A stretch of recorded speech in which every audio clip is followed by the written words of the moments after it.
Hindi matatawaran ang kadakilaan ng puso ng security guard na si Rogelio Batong Malaki matapos itong patunayan na ang tunay na pagmamahal ay nasusukat sa sakripisyo at pagpapaubaya para sa kinabukasan ng kanyang pamilya.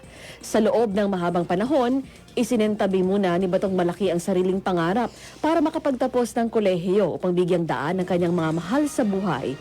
Simula pa noong 1999, naranasan na niyang magpaubaya maging sa kanyang kuya, kung saan naging prioridad ang pag-aaral habang siya ay nagtatrabaho dahil na rin sa hirap. Nang mag-asawa ito at nagtrabaho bilang gwardya, mas pinili ni Batong Malaki na i-invest ang kanyang kinikita para sa pag-aaral ng kanyang asawa sa halip na para sa sarili.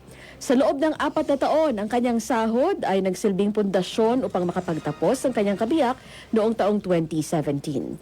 Ayon sa kanya, mas pinili niyang matiis ang hirap ng duty at puyat upang matiyak na magkakaroon ng lisensya ang kanyang asawa bilang guro.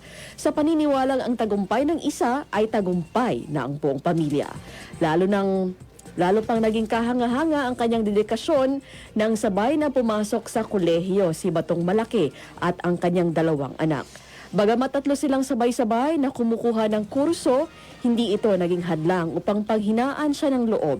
Sa halip, ito ang nagsilbing inspirasyon upang mas pagbutihin ang kanyang pagbabantay sa kanyang mga postings at pag-aaral. Patuloy ang paghanga ng marami sa kanyang katatagan. Sa kabila ng 26 na taong paghihintay at tagumpay ang naitaguyod ng kanyang asawa at mga anak habang inaabot ang sariling diploma.